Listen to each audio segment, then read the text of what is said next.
क्या हम world war 3 की तरफ बढ़ रहे हैं? You're gambling with World War III.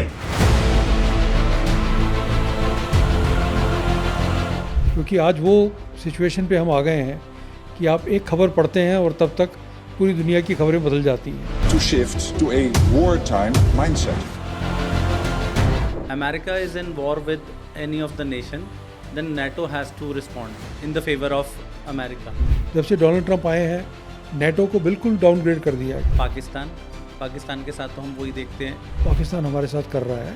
It is war, it is not one incident here, one incident there. Russia, China, US आने वाले 10 साल में कौन सुपर पावर रहेगा? चाइनीज़ अपना कल्चर नहीं फैलाते, अनलाइक अमेरिका। वेस्ट की आदत है जिस देश में गए हमारी तरह बनो। आपको क्या लगता है कि आर्मी का वर्क कल्चर जो एथिक्स हैं वो कॉर्पोरेट में अगर आ जाएं तो सक्सेस कितना बढ़ सकता है? हर ऑर्गेनाइजेशन का, हर क्लब का, हर पॉलिटिकल पार्टी का, हर परिवार का एक कल्चर है और वो कल्चर डिसाइड करता है कि हम कितने सक्सेसफुल होंगे या फेलियर होंगे या ऑर्डिनरी रहेंगे। टॉप 3 जो एट्रीब्यूट्स हैं मिलिट्री से कॉर्पोरेट को लेने चाहिए। You can only lead by example.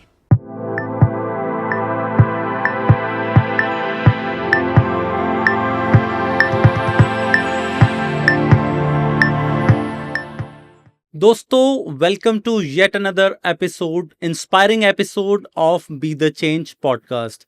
दोस्तों, हमारा आपसे वादा है कि हम आपको हर वीक एक ऐसे चेंज मेकर से मिलवाएंगे जिनसे मिलकर आपको लगेगा कि आपको उस टॉपिक पर थोड़ी नॉलेज एनहांस हुई है। और इसी कड़ी में हम आज जो ग्लोबल वॉरफेयर चल रहा है, वर्ल्ड वॉर की सिचुएशन चल रहा है, उस पर एक एक्सपर्ट, एक आर्मी वेटरन जिन्होंने लगभग 40 साल देश की सेवा करी, जम्मू कश्मीर में काफ़ी ऑपरेशंस करे और बहुत सारी पोजीशंस पे रहने के बाद, रिटायरमेंट के बाद लीडरशिप कोचिंग कर रहे हैं और ऑथर हैं और मोटिवेशनल स्पीकर हैं। आइए मिलते हैं major general Neeraj Bali sir से।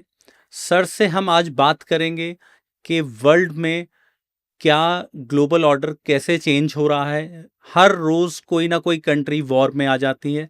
हम सर से जानेंगे एक ऐसा ओपिनियन जो एक आर्मी वेटरन की तरफ से मिले। आइए मिलते हैं आज के हमारे change maker major general Neeraj Bali sir से।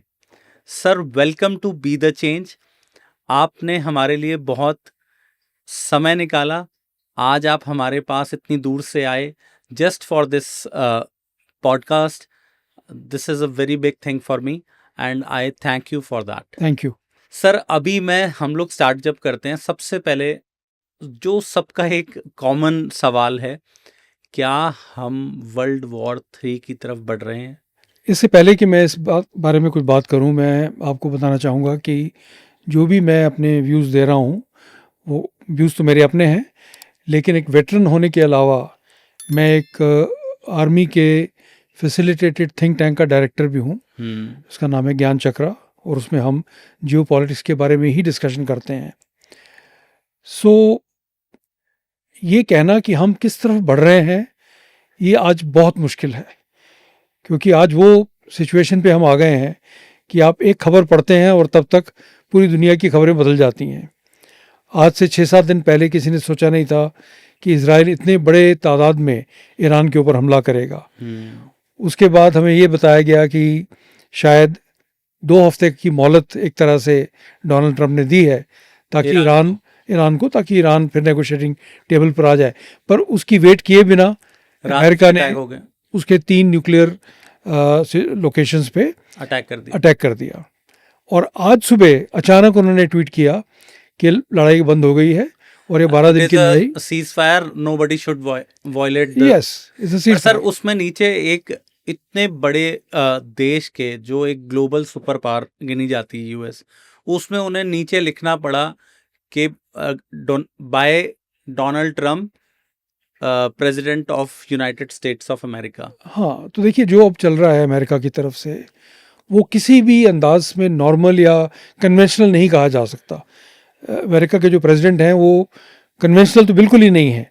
तो उनका गैस करना कि वो क्यों ऐसा कर रहे हैं, क्या बहुत लोगों का ये मानना है अमेरिकन पॉलिसी मेकर्स का या थिंकर्स का कि बहुत सारी चीज़ें जो वो स्ट्रेटजिक बोलते हैं वो स्ट्रेटजिक नहीं होती, वो हर रोज़ एक नया डिसीजन लेकर उस पर होता है। फॉर एग्ज़ाम्पल उनका ये कहना था कि वो जब राष्ट्रपति बने तो वो पूरी दुनिया में पीस लाएंगे।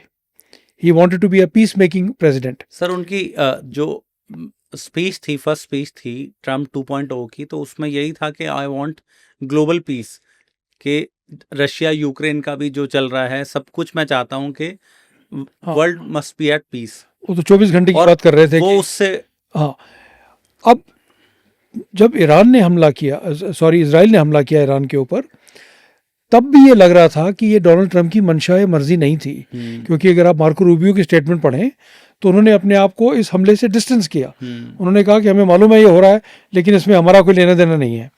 तो तब भी वो चाहते थे कि इसमें ना, तो ऐसा लग रहा है कि उनको एक तरह से उनकी मर्जी के अगेंस्ट इजराइल ने किसी तरीके से उनको इस पूरी चीज़ के अंदर घसीट लिया है।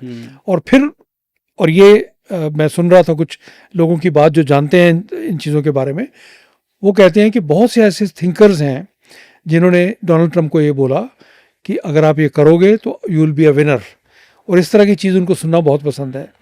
और उसके बाद उन्होंने हमला कर दिया, और हमला करने के तुरंत बाद बोल दिया कि सीज फायर। हालांकि ईरान ने कतर में उनके बेस के ऊपर मिसाइल दागी, लेकिन उसको भी उन्होंने डाउन प्ले किया। तो ये क्या हो रहा है और इसको ये किस डायरेक्शन में जाएगा ये कहना बहुत मुश्किल है। लेकिन मेरा ऐसा मानना है कि शायद ये थर्ड वर्ल्ड वॉर वाली बात नहीं है, क्योंकि बहुत सी ऐसी शक्तियाँ इस वक्त ऐसी हैं जो लड़ाई नहीं चाहती। पूरा यूरोप लड़ाई नहीं चाहता, एशिया में कोई लड़ाई नहीं चाहता। इंडिया पाकिस्तान की ऑफ सिंदूर हुआ और बंद हो गया 4 दिनों के बाद। अमेरिका के अंदर भी इसमें कोई सपोर्ट नहीं है कि हम लड़ाई करें। सो मुझे नहीं लगता कि ये बात कहीं दूर तक जाएगी। हाँ, एक रशिया और यूक्रेन का अनरिजॉल्व प्रॉब्लम है, और एक गाज़ा और इसराइल में जो हो रहा है वो एक अनरिजॉल्व प्रॉब्लम है। लेकिन ये समस्याएं इतनी बड़ी नहीं हैं कि हम ये सोच के चलें कि विश्व युद्ध हो जाएगा। लगभग सर 80 साल हो गए सेकेंड वर्ल्ड वॉर के बाद, आज हम खड़े हैं 25 में। आपको क्या लगता है, जैसे उस टाइम पे वर्ल्ड वॉर 1 भी देखें 2 भी देखें तो रीजनल कॉन्फ्लिक्ट्स वो बढ़ते, जैसे ऑस्ट्रिया सर्बिया की थी, उसमें फिर बाद में जर्मनी कूदा, ब्रिटेन कूदा। अब आज यही वो मतलब लग रहा है कि यूएस भी अननेसेसरी मतलब इंटरवेंशन के उसके कारण शायद ये चीज़ बढ़ ना जाए। आपको ऐसा लगता है जैसे न्यूक्लियर साइट्स पे हमला करना, it is not a big thing, मतलब बहुत आसान बात नहीं है कि अगर आपने B-2 बॉम्बर्स से 30-30 हज़ार पाउंड के बॉम्ब्स गिरा दिए उनकी न्यूक्लियर साइट पे ईरान की, और इतना छोटा देश होने के बावजूद इतनी कम power as compare to US, Iran ने फिर भी रिटेलिएट करा। मतलब ये क्या, समझ नहीं आती चीज़ें। जैसे रशिया यूक्रेन का सर आप देखते हैं, यूक्रेन का बोला जाता था कि 3 दिन में रशिया ख़त्म कर देगा, आज 3.5 साल हो गए हैं, वो वॉर इज स्टिल ऑन। हाँ, तो ये तो मान के चलना आज की दुनिया में कि कोई भी लड़ाई जल्दी से सिमट जाएगी और सब कुछ ख़त्म हो जाएगा, वो तो खैर people who have no knowledge of military affairs वो सोचते हैं ऐसा। हाँ, हमने ये भी सुना था कि पुतिन भी यही सोच रहा था कि हम 3-4 दिन में, हफ्ते में लड़ाई को समाप्त कर लेंगे, लेकिन ऐसा होता नहीं है। क्योंकि आजकल की जो लड़ाई है उसको बोलते हैं एसिमेट्रिकल वॉरफेयर। जो कमज़ोर आदमी है वो जब लड़ाई करता है तो वो उन टैक्टिक्स या वो स्ट्रेटजी को अपनाता है जो स्ट्रॉन्ग फोर्स नहीं अपनाती। इस करके जो वीक आदमी है उसके पास भी बहुत एडवांटेजेस रहती हैं। यूक्रेन ने भी ये करके दिखाया है।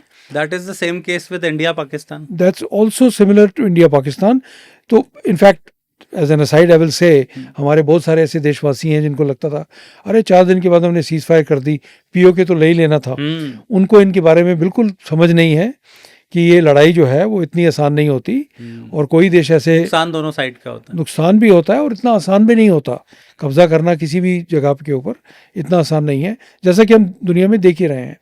सो हाँ, ये जो न्यूक्लियर साइट्स पे अटैक हुआ, फोर्डो पे, नतान्स पे, इस्फान पे, ये बहुत सरप्राइजिंग भी नहीं है, क्योंकि पिछले 10 साल से डोनाल्ड ट्रंप ये कह रहा है कि मैं ईरान को न्यूक्लियर बॉम्ब नहीं बनाने दूंगा। हैरानी की बात यह है कि ये समस्या तो 2015 में सिमट चुकी थी।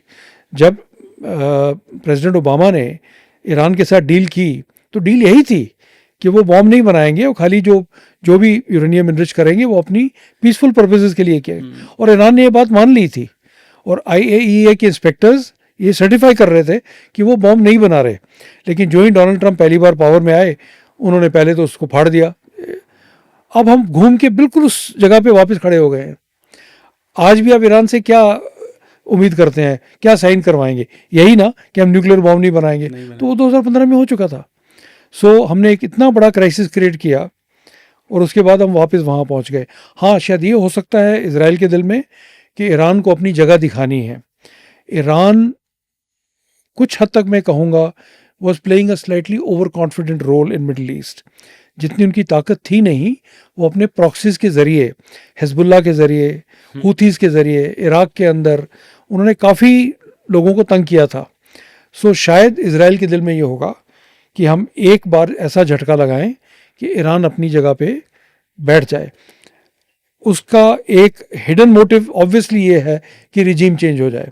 हालांकि किसी ने ये कहा नहीं, लेकिन है तो बैक ऑफ द माइंड यही सबके है कि अली खामेनी का रिजीम गिरे और कोई और आ जाए।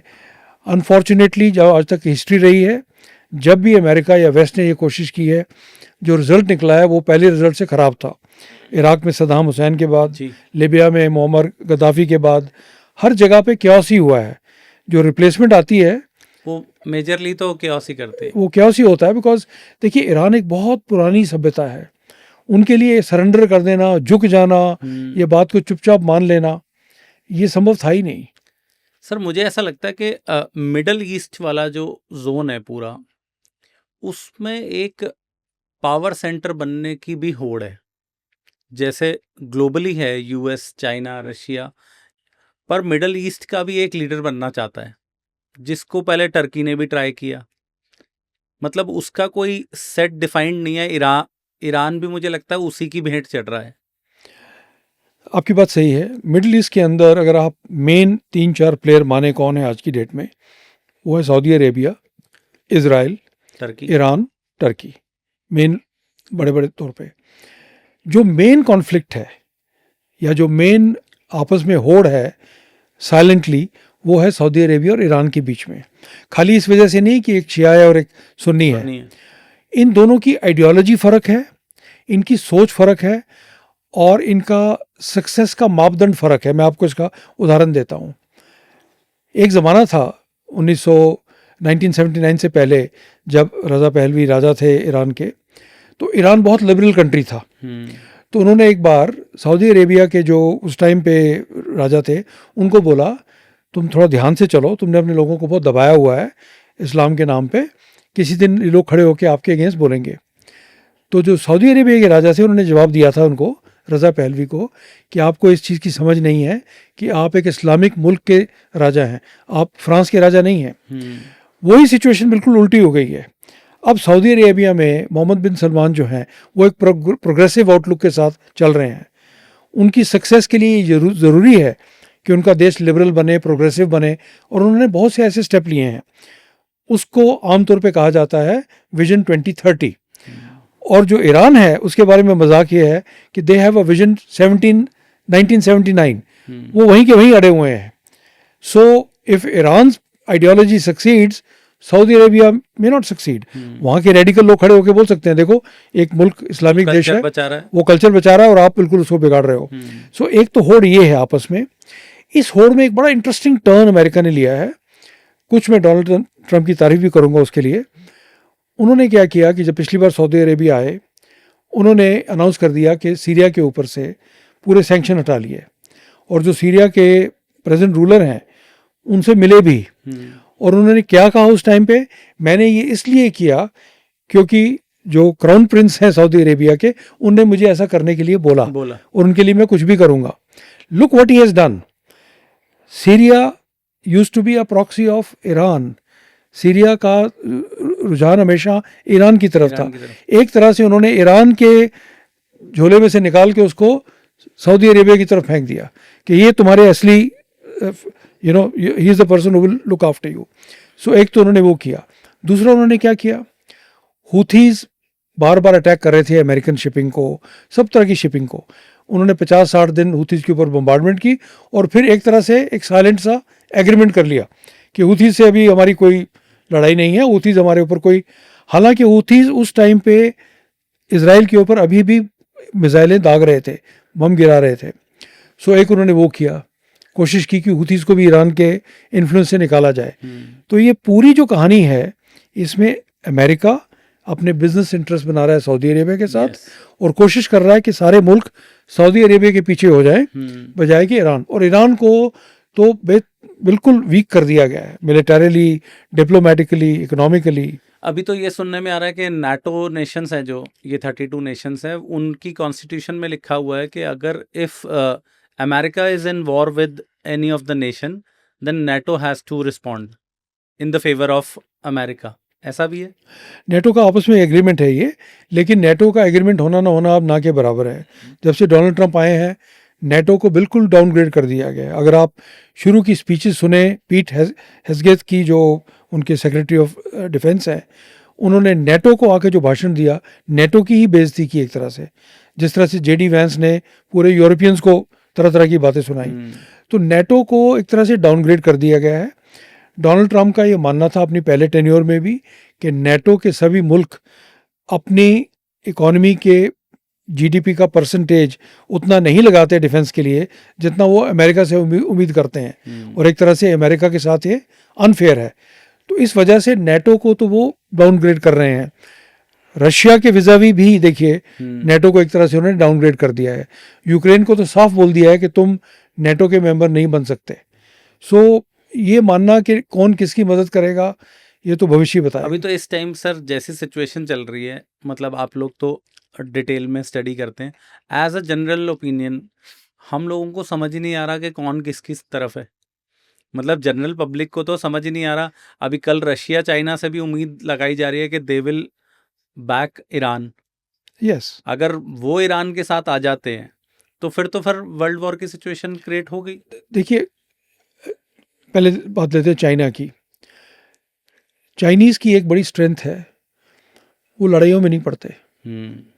एक उन्होंने 1979 या उसके आसपास वियतनाम के साथ झगड़ा किया था। हमारे साथ एक छोटा 62 से पहले का हो गया था। एक अभी गलवान वाला 21 में हुआ शायद। आप देखिए कि कितनी लड़ाइयाँ हुई जिसमें अमेरिका इंटरवीन करता है और चाइना बिल्कुल इंटरवीन नहीं करता। चाइनीज़ पॉलिसी है, सपोर्ट का मतलब है डिप्लोमेटिक सपोर्ट। इसका मैं आपको एक उदाहरण देता हूँ। 1971 में जब इंडिया ने ईस्ट पाकिस्तान के साथ जब लड़ाई हुई, तो उस टाइम पे अमेरिकन ने चाइनीज़ को बोला था कि आपने हमेशा कहा था आप पाकिस्तान की सपोर्ट में आएंगे, तो आप क्यों नहीं आ रहे? उन्होंने कहा हम आ रहे हैं डिप्लोमेटिक सपोर्ट में। तो चाइनीज़ इन चीज़ों में नहीं पड़ने वाले। चाइनीज़ का goal purely is to become a economic super power. जहाँ तक रशिया है, their hands are full. Russia cannot, वो तो already hands are full. So therefore as far as support is concerned, yes, China has criticized attacks on Israel, on Iran. So has Putin. Putin has met the foreign minister of Iran yesterday. So support उनकी है, लेकिन ये support क्या लड़ाई में translate हो सकती है? बिल्कुल भी नहीं। सर अगर अभी हम बात करें जैसे इंडिया की स्ट्रैटेजी क्या होनी चाहिए? एक इंडिया के साथ तो दो एक शत्रु देश गिने जाते हैं, पाकिस्तान के साथ तो हम वही देखते हैं अनस्ट्रैटेजिक, जो वो आप बता रहे हैं वॉरफेयर, वो कहीं से भी कैसे भी करते हैं। आर्मी मैन भी कारगिल में हमने देखा, वो भी मिलिटेंट्स बन के आ रहे हैं, तो उनका तो उस टाइप का वॉरफेयर है। और एक है हमारा बहुत ही, अगर देखें तो शत्रु भी ऐसा है चाइना की पॉलिसी सर किसी को ना पता नहीं चलती। मतलब एक ओपेक सिस्टम है, वो बहुत ज़्यादा कम्युनिकेशन नहीं है वर्ल्ड में, या कोई ग्लोबल न्यूज़ भी नहीं आती। और पोस्ट कोविड हम देख रहे हैं कि चाइना बहुत ही डिफरेंट लीग में चल रहा है। मतलब वो किसी भी चीज़ में इंटरवेंशन करने की जगह वो अपने काम कर रहा है या अपने इकॉनमी को उठा रहा है। तो इंडिया की पॉलिसी दोनों नेशंस के साथ क्या होनी चाहिए? क्योंकि दोनों डिफरेंट है। पाकिस्तान और चाइना देखा जाए तो बहुत ही डिफरेंट नेशंस हो गए। देखिए, जो मैं अपना व्यू दूंगा वो शायद कंट्रोवर्शियल होगा, लेकिन ये व्यू मेरी समझ में वो व्यू है जो मैं मानता हूँ कि देश हित में है। जहाँ तक तो पाकिस्तान का संबंध है, पाकिस्तान ओवरऑल हमारे लिए एक न्यूसेंस है। पाकिस्तान सही मायने में हमारे बराबर का कद का दुश्मन नहीं है। मेरा ये मानना है कि बजाय हर टेररिस्ट अटैक का जवाब देने के और हर बार रिस्पॉन्ड करने के, रिटेलिएट करने के, हम रिटेलिएट करते हैं, फिर वो रिटेलिएट करते हैं, हम बोलते हैं हम जीते, वो बोलते हैं हम जीते बात, और जो ही हम रिटेलिएट करते हैं फिर पाकिस्तान इंडिया को लोग इकट्ठा देखना शुरू कर देते हैं, हाइफनेशन शुरू कर देते हैं। मेरा ये मानना पहलगाम के बाद भी था, और मैं जानता हूँ कि ये कंट्रोवर्शियल है। हमें ये मान के चलना है कि जो पाकिस्तान हमारे साथ कर रहा है वो it is war, it is not one incident here, one incident there, आज बालाकोट में हो गया, कल वहाँ हो गया, ये होता रहेगा। हमें बिल्कुल क्लियर नहीं है कि पाकिस्तान में कितनी ऐसी फोर्सेस हैं जो कंट्रोल में हैं या नहीं हैं, और जो ये करती रहेंगी। हर बार अगर 4 आदमी आके हमारे देश में कोई कांड करेंगे, जो हो सकता है कल भी हो सकता है, कभी भी हो सकता है, और हम फिर रिस्पॉन्ड करें, वो मेरे हिसाब से is not a logical policy. What we should do, अगर हमने ये फैसला कर लिया है कि ये हमारी पाकिस्तान एक दुश्मन है और ये बाज नहीं आएगा, हमें एक टाइम लाइन बना के, चाहे वो 5 साल की हो, 6 साल की हो, 8 साल की हो, 10 साल की हो, हमें एक विजन बनानी है कि हमें मिलिटरीली इस जगह पे पहुंचना है कि हम मिलिटरीली पाकिस्तान को once and for all sort out कर सकें। उसके लिए हमें अपनी फ़ौज, अपनी नेवी, अपनी एयरफोर्स की तरफ ध्यान देना है। ऐसा नहीं कि हम ध्यान नहीं दे रहे, लेकिन हमें उस सोच से चलना है। लॉन्ग टर्म विजन होना, हमें लॉन्ग टर्म विजन है कि हमने ये, अगर लड़ाई होती है तो हम ये फिर इक्का दुक्का नहीं करेंगे, फिर हम एक कन्वेंशनल लड़ाई करेंगे और इस मामले को हमेशा के लिए सेट कर देंगे। कीमोथेरेपी ना हो, कैंसर की सर्जरी हो। देखिए, बहुत साल पहले हमारे एक आर्मी चीफ थे जनरल सुंदर जी, उन्होंने एक लेक्चर दिया था 1980, 82, 85 की बात मुझे याद नहीं। उन्होंने ये बात कही थी, उन्होंने कहा था कि हमें कॉन्शियसली पाकिस्तान के साथ आर्म रेस में लग जाना चाहिए। हमें अपनी फ़ौज के लिए, एयरफोर्स के लिए, नेवी के लिए कॉन्शियसली आर्म रेस में लग जाएं, इनको स्ट्रॉन्ग करना शुरू कर दें, क्योंकि पाकिस्तान की इकनॉमी ऐसी नहीं है कि वो आर्म रेस में हमारे साथ कोप अप कर सके। एक स्टेज आएगी जब उनको छोड़ना पड़ेगा, उनको मानना पड़ेगा कि अब बहुत हो गया, ये अब ऐसा चलेंगे तो हम आगे नहीं बढ़ पाएंगे। सो देयरफॉर हमें बजाय कि हर बार रिस्पॉन्ड करने के, प्रधानमंत्री ने कुछ चीज़ें बोली हैं, वो प्रधानमंत्री का बोलना तो खैर अपनी जगह पे है, मैं तो एक लेमैन हूँ, लेकिन मैं ये मानता हूँ कि हमें एक लॉन्ग व्यू लेकर इस प्रॉब्लम को जड़ से उखाड़ना पड़ेगा, और उसके लिए पहले हमें घर के अंदर अपने आप को स्ट्रॉन्ग करना पड़ेगा। चाइना, मेरा कॉन्ट्ररी व्यू इसमें यह है, देखिए पाकिस्तान के साथ जो साथ हुआ, हमें बिल्कुल क्लियर हो जाना चाहिए कि अमेरिका हमारे साथ कहाँ तक खड़ा है और कहाँ तक नहीं खड़ा।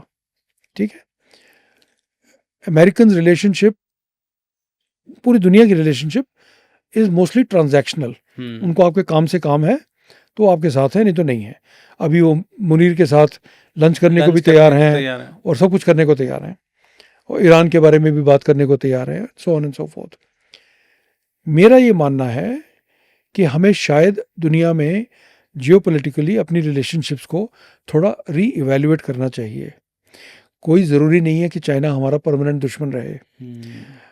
हम क्यों अमेरिका की प्रॉक्सी बनकर चाइना के अगेंस्ट खड़े हों, जैसा कि बहुत लोगों का मानना है।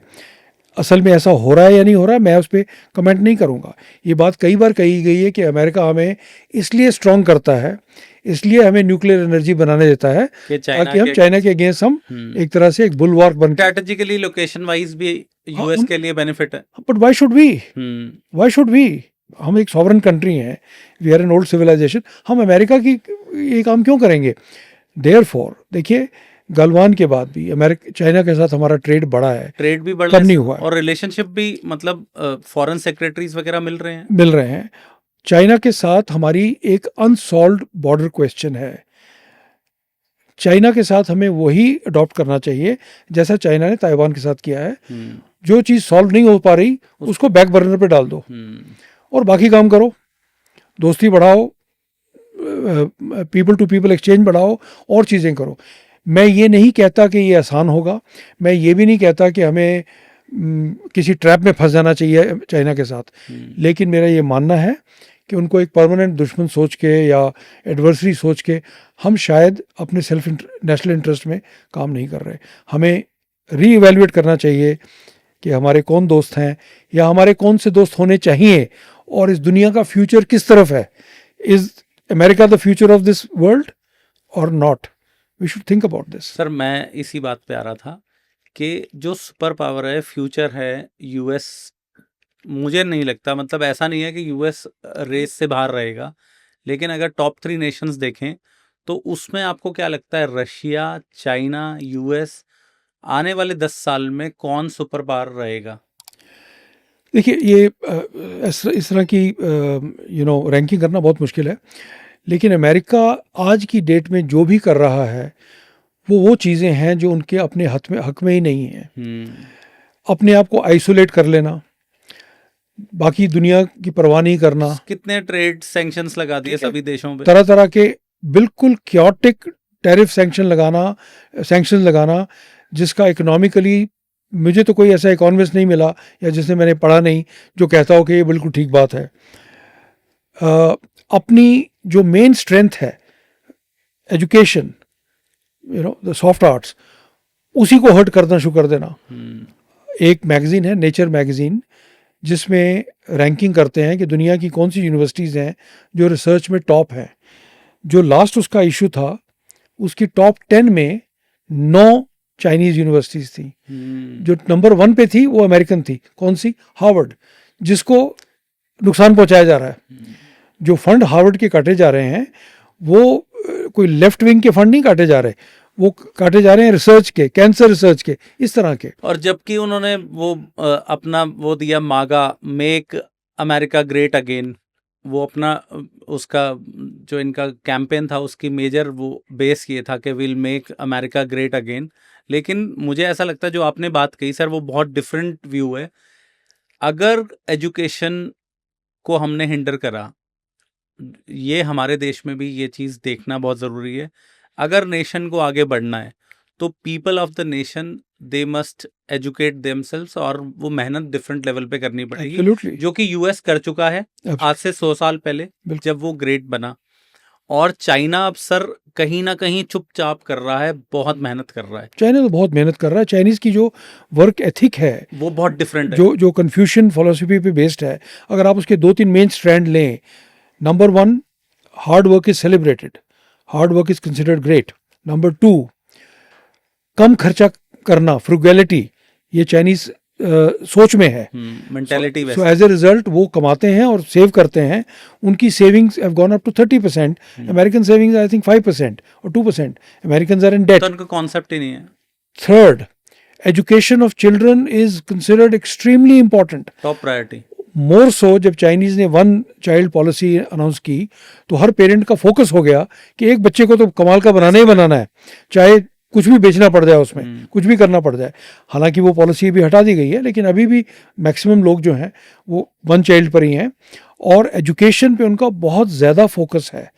और फाइनली चाइनीज़ जहाँ भी जाते हैं दुनिया में, I was in Africa for 3 years, मैं एक कंट्री का सिक्योरिटी एडवाइज़र था, लेसोटो का। मैंने चाइनीज़ को फर्स्ट हैंड देखा है काम करते हुए।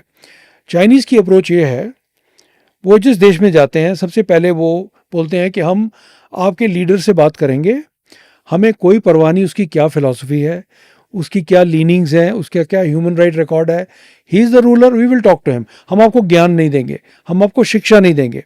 उस टाइम पे अमेरिकन जहाँ जाते थे पहले ज्ञान देते थे, हमारी तरह की डेमोक्रेसी बनाओ, ह्यूमन राइट बनाओ, फलाना करो, धमकीना, क्लाइमेट चेंज। चाइनीज़ ऐसे कुछ नहीं करते।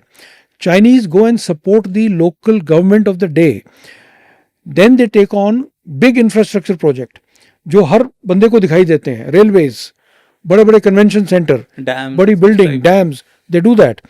Next, they bring their own population to settle in that country वो लोग आते हैं वहाँ पे, शायद ये must be part of the deal.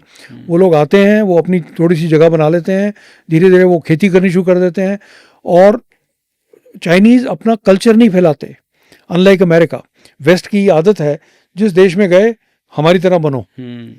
Chinese you will see are not interested in spreading culture.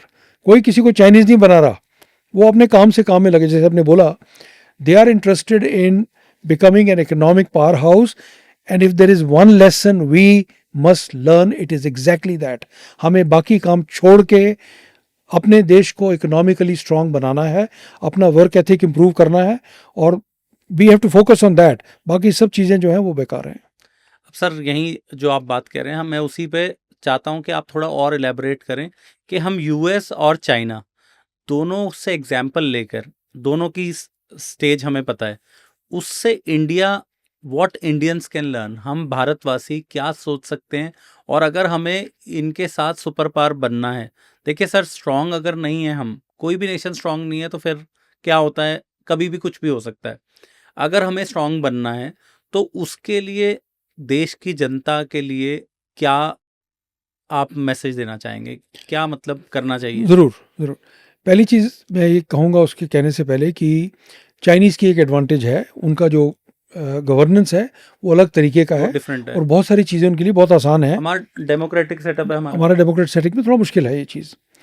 Having said that, पहली चीज़ मैं ये कहूँगा, एक अमेरिकन कमेडियन है डेव शपेल, मेरे आई रियली लाइक हिम। उन्होंने एक बात कही थी अमेरिका के बारे में जो हमारे देश के ऊपर भी फिट बैठती है। उन्होंने कहा, अमेरिका चाइना को कभी नहीं हरा सकता, क्योंकि अमेरिका के अंदर या आप वाइट हो, या आप ब्लैक हो, या आप हिस्पैनिक हो, या आप एशियन अमेरिकन हो, या आप स्ट्रेट हो, या आप गे हो, या रिपब्लिकन हो, या डेमोक्रेट हो, आप हर चीज़ में बटे हुए हो। In China everybody is Chinese, they are one country. ठीक है, उनकी भी अलग अलग एथनिसिटीज हैं, but in China everybody is Chinese. Number one lesson for our country is let us get together. We have to do this together. Let's stop dividing ourselves on silly things. Okay, तो पहली बात सबसे ये चीज़ है। Second चीज़ ये है कि हमें थोड़ी बात कम करें, काम ज़्यादा करें, और काम ज़्यादा करें। अगर आप ट्विटर पे जाएं या कहीं भी जाएं, हमारे जो क्लेम्स हैं वो तो ऐसे कमाल के क्लेम्स हैं कि मतलब कोई हरा ही नहीं सकता हमें। लेकिन अगर आप देखिए, प्रधानमंत्री उस समय मनमोहन सिंह जी गए चाइना, और वापस आके उन्होंने कहा हम मुंबई को शंघाई बना देंगे। मुंबई शंघाई नहीं बना, हमारे देश का कोई सिटी शंघाई नहीं बना। हमारे देश में 15 मिनट बारिश होने के बाद आप देखते हो सड़कों पे पानी आ जाता है, हम उसको नाले साफ नहीं कर पाए। ठीक है, ये सब सरकार की गलतियां नहीं है, ये हम सब की गलतियां हैं। हम सरकार हैं, हम लोग हैं। So we have to start working hard, we have to have a work ethic. मैं इस साल गया था चेक रिपब्लिक में, तो एक छोटी सी जगह है वहाँ पे, चेस्की क्रमलो।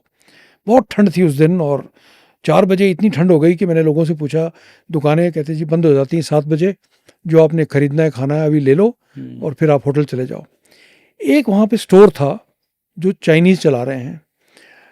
पूरे यूरोप में जो स्टोर्स चल रहे हैं, ग्रोसरी स्टोर्स, वो चाइनीज़ या वियतनामीज़ चला रहे हैं मैक्सिमम। मैं वहाँ गया तो मैंने चाइनीज़ से पूछा कि कितने बजे तक खुले हो, मैं मैक्सिमम कब तक आ सकता हूँ। ही सेड 11 बजे तक। मैंने कहा 11 बजे तो कोई आता भी नहीं होगा। ही सेड हम तो खोल के रखते हैं। 7 दिन माइनस टेम्परेचर में 11 बजे तक खुलता है स्टोर। तो उस दिन भी मुझे स्ट्राइक किया कि हमें अपने वर्क एथिक पे काम करना है। हमें जो शॉर्टकट लेने की जो आदत है ना हमारी, उसको बंद करना पड़ेगा। So that is the second thing. Third is हमें रियल मायने में एजुकेशन की तरफ जाना है, जो आपने किया। मैं एजुकेशन को डिग्री नहीं मानता, खाली डिग्री अपनी जगह है, रिसर्च अपनी जगह है। जो न्यू एजुकेशन पॉलिसी है 2020, उसमें एक बहुत कमाल की चीज़ है जिसको हमें फॉलो करना है। वो है हर बच्चा 6ठी क्लास से वोकेशनल ट्रेनिंग करेगा, स्किल डेवलपमेंट की तरफ, स्किल डेवलपमेंट करेगा। क्योंकि हर बच्चे को कॉलेज जाने की ज़रूरत नहीं होनी चाहिए। खाली आप एक BA, MA, MSc डिग्री इकट्ठा कर लो और उसके बाद आपको कोई जॉब ना मिले। मैं रिटायरमेंट के बाद 2 कंपनियों का CEO रह चुका हूँ। मैं एक इंजीनियरिंग कंपनी का CEO था। मुझे हैरानी होती थी कि electrical engineers are willing to work for as little as 10 to 20,000 a month. Mechanical engineers इतनी कम तनख्वाह में काम करने को तैयार हैं, लेकिन प्लम्बर बनने को तैयार नहीं है, जिसमें शायद अगर दिल्ली जैसी जगह में, 50,000 रुपए कमा लें। अगर गुड़गांव में कोई प्लम्बर बन जाएगा, ट्रेंड प्लम्बर, 50-60 हज़ार भी कमा सकता है। लेकिन क्योंकि हमारे दिल में जो लेबर है उसको हम अच्छा नहीं मानते। तो मैं जब किसी स्कूल में जाता हूँ तो मैं टीचर्स को यही बोलता हूँ, आपका मेन धर्म होना चाहिए कि ये जो वोकेशनल ट्रेनिंग है, स्किल डेवलपमेंट, इसको असली मायने में इसको सक्षम बनाइए। उसके लिए आप स्टूडेंट्स को खुद अपने हाथ से काम करके दिखाइए। हम क्यों नहीं झाड़ू मार सकते अपनी क्लास में, क्यों नहीं कुर्सियाँ उठा के दाने बाएं कर सकते। तो लेबर को मानना सही माने में मेरी समझ में एक और ऐसी चीज़ है जो हम अपने देश में करनी चाहिए। ये जो आप बात कर रहे हैं, ये जापान में बहुत कल्चर देखा जाता है कि जापान इतना छोटा सा देश है और मेरे ख्याल से साल में 300-400 बार तो अर्थक्वेक आता है वहाँ पर, और फिर भी उनका वर्क कल्चर, जो वर्क एथिक्स हैं, वो बहुत डिफरेंट है पूरे वर्ल्ड से। मैं आपको जापानीज़ वर्क कल्चर की फर्स्ट हैंड 2-3 चीज़ें बताता हूँ। मैं टोक्यो और क्योटो में गया था लास्ट ईयर। सो मैं कुछ दोस्तों को लेकर डिनर के लिए गया, तो मैंने उनको बोला कि मैं पे करूँगा, कितना % यहाँ पे टिप ठीक रहता है। भारतीयों का माइंड पहले जाता है कि मैं 10% दूँ कि 15% दूँ। तो उन्होंने कहा टिप, जापान में टिप नहीं होता, लोग इंसल्टिंग मानते हैं, वो कहते हैं कि हमारा काम है, इसके लिए एक्स्ट्रा पैसे क्यों दोगे आप। ये उनकी सोच है। नंबर 2, जब प्रधानमंत्री मोदी आए तो उन्होंने स्वच्छ भारत चलाया। एक प्रधानमंत्री को हमें बताना पड़ा 70 साल के बाद कि अपना घर साफ रखो और सड़क पे कूड़ा मत फेंको। और उसके लिए देश में बहुत कुछ हुआ, बहुत जगह जगह डस्टबिन रखे गए और चीज़ें हुई। जापान में मैंने देखा, टोक्यो में भी, क्योटो में, कि कहीं पे डस्टबिन नहीं दिखाई देता और जगह बड़ी साफ है। ये माजरा क्या है। तो जब मैं एक हाई स्पीड ट्रेन पे जा रहा था शिनकानसेन पे, वहाँ मैंने नोट किया, लोग अपना सामान निकालते हैं, खाते हैं, खाने के बाद उसको जो बचा था कचरा वापस बैग में डालते हैं, उसको घर में जाके फेंकते हैं। कोई सड़क को गंदा नहीं करता। तीसरी चीज़, क्योटो से टोक्यो शायद 500 किलोमीटर है और आना जाना 1000 किलोमीटर। मैंने उस 1000 किलोमीटर में किसी जापानी को सेल फोन के ऊपर बात करते नहीं सुना, किसी को ऐसा ऊंचा बोलते नहीं सुना कि कोई और बंदा डिस्टर्ब हो जाए। प्राइवेसी, वो एक दूसरे की प्राइवेसी को रिस्पेक्ट करते हैं। It is treated as part of respecting a human being. जब आप सड़क पे चलते हो वो आपकी तरफ देखते भी नहीं, because it is considered violation. So जब आपकी कंसिडरेशन इतनी ज़्यादा है अपनी देश की ज़मीन के प्रति और दूसरे लोगों के प्रति, आप जानते हो किसी ट्रेन में आप बैठोगे तो आपको मालूम है कि 3 आदमी कम से कम अपनी पूरी बिजनेस प्लान, पूरी बोगी को समझा रहे होंगे। क्या हम अपने दूसरे जो देशवासी हैं उनकी केयर करते हैं या हर चीज़ में हम सेल्फिशली सोचते हैं। आप सड़क पे देखते हैं हमारे देश में ट्रैफिक में हर आदमी चाहता है कि दूसरे आदमी को 6 इंच से हरा दे, उसका रास्ता काट के आगे निकल जाए पहले किसी भी तरीके से। जब आप जापान जैसी कंट्री में जाते हैं, या जापान छोड़िए अफ्रीका के देशों में जाते हैं, वहाँ देखते हैं कि बिल्कुल ये चीज़ होती नहीं। मैं आपको अफ्रीका के बारे में कुछ बताऊं तो आप हैरान हो जाएंगे कि ये सिविलिटी और जिस चीज़ें हैं किस हद तक जा सकती हैं। मैं लेसोथो में था, छोटी सी देश है, और हमारा हाई कमीशन था साउथ अफ्रीका में। तो मैं अक्सर गाड़ी लेके चला के जाता था 800-900 किलोमीटर जोहान्सबर्ग तक। जब मैं पहली बार गया तो मुझे बताया गया कि जब भी कोई गाड़ी आपको ओवरटेक करेगी हाईवे के ऊपर, वो अपनी रियर लाइट ऑन करेगी, ब्रेक लाइट, उसका मतलब है थैंक यू।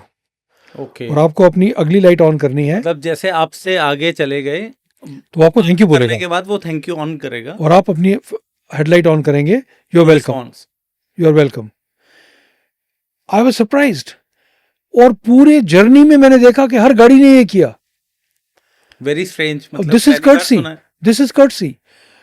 लेसोटो जैसे कंट्री में, which is a 4th world country, आप गाड़ी चला रहे हैं, आपको राइट टर्न करना है, आपने इंडिकेटर दिया, जो सामने का ट्रैफिक रुकेगा, रुकने के बाद आपको मुस्कुरा के इशारा करेंगे कि आप जाइए, ठीक है। तो ये जो कंसिडरेशंस हैं, मैं अपने देश की बुराई नहीं कर रहा, लेकिन मैं कुछ ये कहना चाहता हूँ कि जब तक हम एक दूसरे के बारे में सोचना नहीं शुरू करेंगे, जब तक हम कंसिडर नहीं करेंगे दूसरे लोगों की डिग्निटी और उनकी प्राइवेसी और उनकी स्पेस, और जब तक हम अपने देश को गंदा करना बंद नहीं करेंगे, तब तक हमारा आगे बढ़ने का चांसेस बहुत कम है। सर आप क्या मानते हैं कैसे, मतलब बात तो हम लोग करते हैं, मैं भी सुन रहा हूँ, और स्किल डेवलपमेंट पे भी हम लोग काम करना चाहते हैं, मेरा purpose he B the change start करने का यही है। लेकिन वेयर आर वी हेडिंग, मतलब हम इसको कैसे बदलाव, एक्चुअल में बदलाव कैसे हो, सिर्फ एक प्राइम मिनिस्टर के कहने से या पॉलिसी बनने से नहीं होगा। एज अ नेशन हम लोग कैसे, मतलब अगर टॉप लीडरशिप या कोई एजुकेशनल इंस्टीट्यूट्स इस पे आकर लीड करें, तो क्या कैसे हो सकता है, मतलब प्रैक्टिकली होना कैसे चाहिए ये, कि जाके लोगों तक ये मैसेज पहुंचे और लोगों में बदलाव आए, ग्रेजुअली आएगा, 10-15 साल में आएगा। देखिए, जहाँ तक तो टॉप लीडरशिप का मसला है, प्रधानमंत्री ने सब कुछ कर लिया। उन्होंने बार बार इस चीज़ पे जोर दिया, बहुत सी ऐसी चीज़ें की देश में, स्वच्छ भारत के बारे में एक लोगों के दिल में बैठ गया। एक्चुअली तो मैं कहूँगा बहुत लोगों के दिल में बात बैठ गई, हालांकि मैं चीज़ें नहीं फेंकता दाने बाएं पर जब से उन्होंने स्वच्छ भारत की बात की, तो अगर मेरे हाथ में कोई चीज़ रहती थी, कॉन्शियस हो गया, मैं बहुत कॉन्शियस हो गया कि मैं इसको फेंकूंगा नहीं जब तक कोई जगह नहीं मिलेगी, सही जगह नहीं मिलेगी। इसका कोई आसान आंसर नहीं है। इसका आंसर यही है जो आप अभी कर रहे हो, जो मैं अभी कर रहा हूँ। हम सब इस चीज़ में शामिल हैं, हम सबको ये मुहिम चलानी है, हम सबको इसकी अवेयरनेस बार बार चलानी, इसकी बात करनी है। इसके वर्क एथिक है, जैसे क्या प्रैक्टिकल तरीका है वर्क एथिक इंप्रूव करने का, जब हर आदमी सेल्फिशली सोचता है कि मेरा काम निकल जाए, बाकी मैंने क्या करना है। इसलिए आप जैसे लोग, you are not a podcaster, you are actually trying to change opinions. आप जैसे लोग, मेरे जैसे लोग, बाकी लोग जो इस फील्ड में हैं, उनको चाहिए कि ये इस बात को बार बार आगे बढ़ाएं, और जो हमारी एजुकेशनल इंस्टीट्यूट्स हैं, जो इम्प्रेशनेबल माइंड्स को डील करती हैं, वहाँ पे जो टीचर हैं, जो लीडर्स हैं, जो प्रोफेसर्स हैं, वो उदाहरण पर्सनली सेट करें ताकि ये बात आगे बढ़े। Otherwise it's not very easy. Sir एक ना कोई इंटरनेशनल मोटिवेशनल लीडर हैं, वो एक प्रोग्राम चलाते हैं, ट्रेन द ट्रेनर्स। तो मुझे तो कई बार ना ये सोच के लगता है कि इस टाइप के programmes part of government policy होने चाहिए, कि जो लोग बच्चों को एजुकेशन दे रहे हैं, वो लोग खुद कितना एजुकेटेड है, not in that subject, otherwise also जिन बारों में हम बात कर रहे हैं। आपने एक बहुत पते की बात की, मैं आपको इसका एक उदाहरण देता हूँ।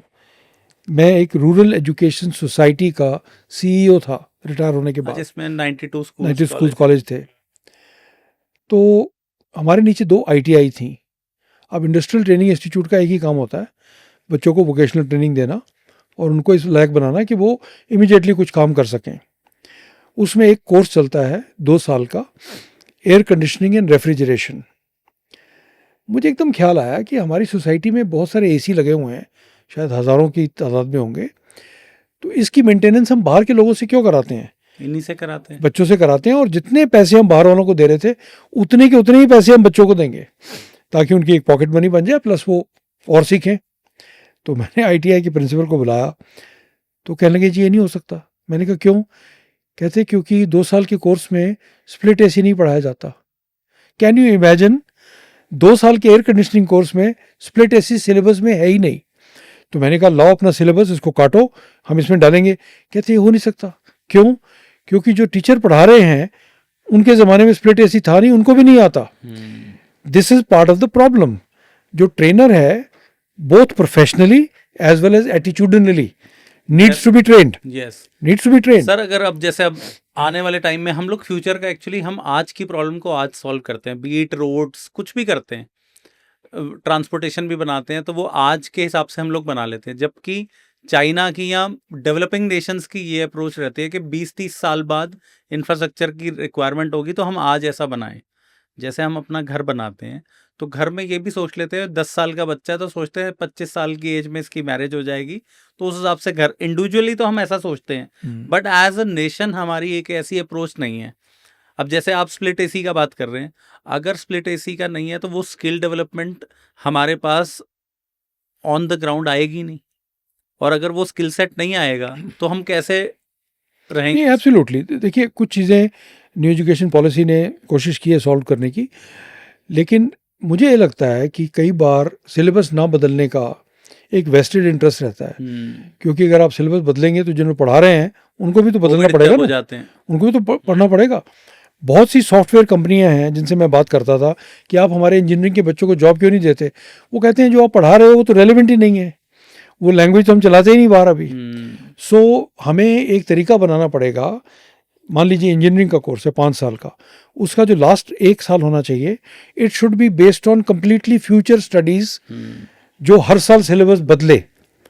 AICTE उस सिलेबस पे फोकस करे कि जो आने वाली चीज़ें हैं उस पे हम जोर लगाएं, जैसे आपने बोला। अदरवाइज तो हम कल की आज की लड़ाई कल के रूल से लड़ते रहेंगे और फिर कुछ होगा नहीं। मैंने सर अभी पिछले कुछ महीनों पहले ना हीरो ग्रुप के एक्स चेयरमैन योगेश मुंजाल जी के साथ किया था पॉडकास्ट। तो उन्होंने बोला कि राज, इतना बड़ा चैलेंज है जो आप बात कर रहे हो। हम लोग, मैं ज़्यादातर इन्हीं बातों पे बात करता हूँ कि मुझे लगता है कि हम चेंज मेकर से बात कर रहे हैं तो यूथ के लिए बात करें, ताकि हम लोग, अगर कुछ भी बनना है तो अगर आने वाली जनरेशन कुछ बेटर नहीं होगी तो कुछ होगा नहीं। तो मैंने उनसे पूछा, वो कहते यार बीटेक करके आते हैं जो राज बच्चे, उनको हमें फिर से 6-6 महीने 1-1 साल की ट्रेनिंग देनी पड़ती है, क्योंकि वो स्कूल्स कॉलेजेस में वो सिखाया नहीं जा रहा जो प्रैक्टिकल लर्निंग है। ज़्यादातर की लैब्स आर नॉट वर्किंग, और लैब्स अगर वर्किंग है वो 1960-70 के दशक के हिसाब से मशीन्स बनी हुई हैं बड़े कॉलेजेस में। एब्सोल्युटली। और इसकी एक, इस प्रॉब्लम की एक और डायमेंशन है जो शायद आपको मालूम होगी, आपको हैरान करेगी। तो जब मैं बात करता था कंपनियों से और बोलता था कि आप हमारे बच्चों को जॉब क्यों नहीं देते, उनके आंसर के 2 पार्ट थे। पार्ट एक ये था कि जो आप पढ़ा रहे हो वो शायद रेलिवेंट नहीं है, but 60% of the answer was very surprising. Your children do not have soft skills, they do not have leadership skills, they don't have any idea, communication का आइडिया नहीं है, आपस में कैसे बन के टीम वर्क करना है उसका आइडिया नहीं है। मुझे हैरानी होती है कि जो ह्यूमन स्किल्स जिस पे हमारी पूरी ज़िंदगी डिपेंड करती है, how a man should deal with a woman, how a man should deal with another man, इस पे हमारी पूरी ज़िंदगी डिपेंड करती है। और इस चीज़ को हम किसी मीनिंगफुल तरीके से नहीं पढ़ाते, किसी मीनिंगफुल तरीके से नहीं सिखाते। So how hard is it to teach soft skills. अगर ये करें, हम लीडरशिप पे फोकस करें, इन चीज़ों पे जोर लगाएं। सो डेफिनेटली हमें बाहर की दुनिया के हिसाब से अपने सिलेबस को, अपनी अप्रोच को रेलेवेंट बनाना है, और वही एक तरीका है कि हम आगे बढ़ सकते हैं। आप सर आर्मी में कमांडिंग ऑफिसर भी रहे, आप पूरी इतनी बड़ी बड़ी ब्रिगेड को आपने लीड करा। आप क्या मानते हैं कि आर्मी के डिसिप्लिन से कॉर्पोरेट लीडरशिप आप आज ट्रेन करते हैं पोस्ट रिटायरमेंट, मोटिवेशनल स्पीकर भी हैं आप, आपको क्या लगता है कि आर्मी का वर्क कल्चर, जो एथिक्स हैं, वो कॉर्पोरेट में अगर आ जाएं तो सक्सेस कितना बढ़ सकता है? सो मैं, जैसे आप जानते हैं मेरा बैकग्राउंड कि मैं खाली मोटिवेशनल स्पीकर तो हुई, कंसल्टेंट भी हूँ, लेकिन मैं 2 कंपनीज का CEO भी रह चुका हूँ। इसके अलावा मैं कई कंपनियों का एडवाइज़र रह चुका हूँ। तो मुझे थोड़ा सा आइडिया है कि फ़ौज में जो है वो कितना रेलेवेंट है या नहीं है। इस बात का मैं जवाब दूंगा एक छोटे से इंसिडेंट से। 2016 में मैं IIM अहमदाबाद गया था, तो मैंने एक वहाँ टॉक दिया। टॉक के बाद एक स्टूडेंट ने खड़े होकर पूछा कि ये बताइए कि आप लोग तो हमारे जैसे ही हैं, जैसे जिन शहरों से, गांवों से हम आते हैं उनसे आप आते हो, तो आप इतना बदल कैसे जाते हो? फौज में कोई बोनस नहीं है साल के लास्ट में, लेकिन लोग मरने को तैयार हैं। ये चेंज क्या है, कारण क्या है? ये सवाल मैंने, जहाँ भी मैं जाता हूँ मैं ये सवाल लोगों से पूछता हूँ, आप बताओ क्या अंतर है? तो लोग जो जवाब देते हैं वो बड़े अच्छे जवाब होते हैं पर गलत होते हैं। लोग कहते हैं आप में देशभक्ति ज़्यादा है। ये गलत आंसर है।